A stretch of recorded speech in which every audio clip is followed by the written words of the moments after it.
नमस्कार दोस्तों, आपका स्वागत है हॉरर कहानी चैनल पर। दोस्तों, आज की कहानी की शुरुआत करते हैं।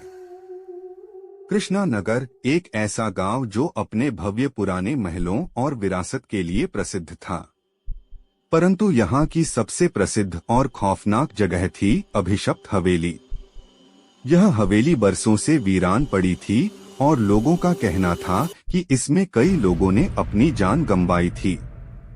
इस हवेली में न जाने कितने ही राज छिपे हुए थे जो आज तक किसी ने सुलझा नहीं पाया था। यहाँ हर रात एक चीखने की आवाज सुनाई देती थी जिससे पूरा गांव सिहर उठता था।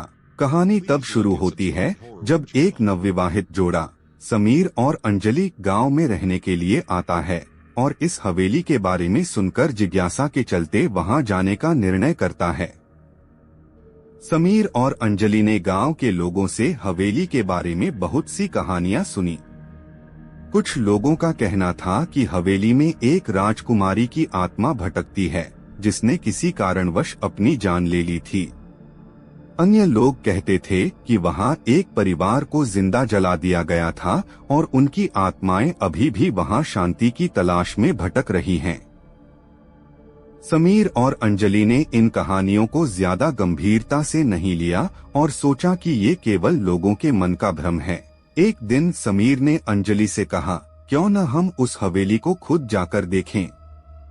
हो सकता है कि वहाँ कुछ पुरानी चीजें हों जो हमें इतिहास के बारे में जानने में मदद करें। अंजलि पहले तो थोड़ी डरी, लेकिन फिर उसे भी उत्सुकता होने लगी। उन्होंने तय किया कि वे अगले दिन के समय वहाँ जाएंगे ताकि कोई अनहोनी न हो। अगले दिन वे दोनों हवेली की ओर चले गए। हवेली की मुख्य द्वार पर एक बड़ा ताला लगा हुआ था, लेकिन वह काफी पुराना और जंग लगा हुआ था। समीर ने अपनी ताकत लगाकर ताला तोड़ दिया। दरवाजा खुलते ही एक ठंडी हवा का झोंका आया जिसने अंजलि के रोंगटे खड़े कर दिए। हवेली के अंदर जाते ही उन्हें महसूस हुआ कि वे किसी और ही दुनिया में आ गए हैं। दीवारों पर बड़े बड़े चित्र लगे थे जिनमें एक परिवार को दिखाया गया था। हर चित्र में वही चेहरा था, लेकिन हर चेहरा भयानक और विकृत दिखता था। जैसे ही वे अंदर बढ़े, उन्होंने महसूस किया कि हवेली में कुछ अजीब सा माहौल है। हवा में एक अजीब सी दुर्गंध थी जो सड़ते हुए शरीर की तरह थी। वे धीरे धीरे हवेली के मुख्य हॉल में पहुंचे। वहां एक बड़ा सा झूमर लटका हुआ था जो बहुत पुराना और धूल भरा था। हॉल के एक कोने में एक पुराना पियानो रखा था। अंजलि ने पियानो की ओर देखा और उसके पास जाने की कोशिश की, लेकिन समीर ने उसे रोक दिया। तभी अचानक पियानो अपने आप बजने लगा। समीर और अंजलि दोनों चौंक गए और पीछे हट गए।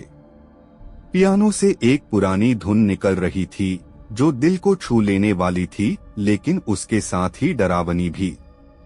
उन्होंने देखा कि पियानो बजने के साथ साथ दीवारों पर लगे चित्र भी धीरे धीरे हिल रहे थे। एक चित्र में एक आदमी की तस्वीर थी जो अब धीरे धीरे हंसने लगा। अचानक हवेली की खिड़कियां और दरवाजे जोर से बंद हो गए। अंजलि ने समीर का हाथ पकड़ लिया और दोनों दरवाजे की ओर भागे, लेकिन दरवाजा किसी अदृश्य शक्ति से बंद हो चुका था। उन्होंने खिड़कियों से बाहर जाने की कोशिश की, लेकिन हर खिड़की पर एक अदृश्य दीवार थी। तभी उन्होंने सुना कि पियानो की धुन बदल गई और अब एक बहुत ही दर्दनाक चीख सुनाई देने लगी। समीर और अंजलि अब बुरी तरह से डर गए थे।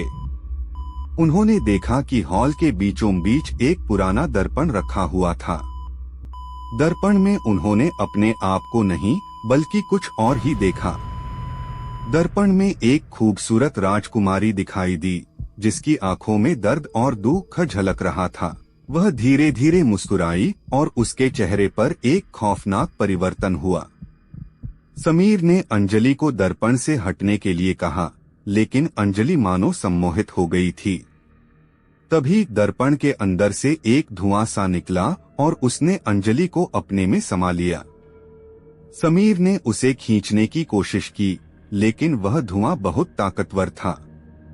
अंजलि के चेहरे पर अब एक विचित्र मुस्कान थी और उसकी आंखें बिल्कुल सफेद हो गई थीं।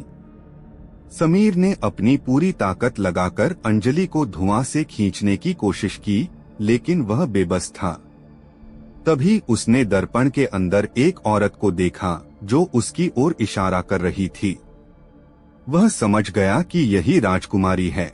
उसने अपने डर को परे रखकर दर्पण को तोड़ने का प्रयास किया। जैसे ही उसने दर्पण पर हाथ मारा, दर्पण टूट गया और एक जोरदार धमाका हुआ। धमाके के साथ ही समीर और अंजलि बेहोश हो गए। जब उनकी आंखें खुली तो वे हवेली के बाहर थे और सब कुछ शांत था। उन्हें नहीं पता था कि वे कैसे बाहर आए। गांव वालों ने उन्हें वहां देखा और उन्हें तुरंत अस्पताल ले जाया गया। लेकिन समीर और अंजलि ने महसूस किया कि कुछ बदल चुका था। उनके दिल में अब भी एक डरावना एहसास था, जैसे कि वे अब भी उस हवेली का हिस्सा हों। गांव वालों ने जब हवेली के अंदर जाकर देखा तो उन्हें वहां कोई भी दर्पण या पियानो नहीं मिला। हवेली अब भी खौफनाक और रहस्यमयी थी। गांव के बुजुर्गों का कहना था कि कोई भी उस हवेली से जिंदा नहीं लौट सकता, लेकिन समीर और अंजलि की कहानी ने सभी को चौंका दिया था। अब भी वे दोनों उस रात की घटना को भूल नहीं पाए थे और उनके दिल में एक अनसुलझा सवाल था, क्या वे वास्तव में बच पाए थे या फिर वे अब भी उस अभिशप्त हवेली के श्राप का हिस्सा हैं। दोस्तों, मैं उम्मीद करती हूँ कि आपको आज की हॉरर कहानी आपको जरूर पसंद आई होगी, तो इस वीडियो को लाइक करके चैनल पर नए हो तो सब्सक्राइब भी कर लीजिएगा। धन्यवाद।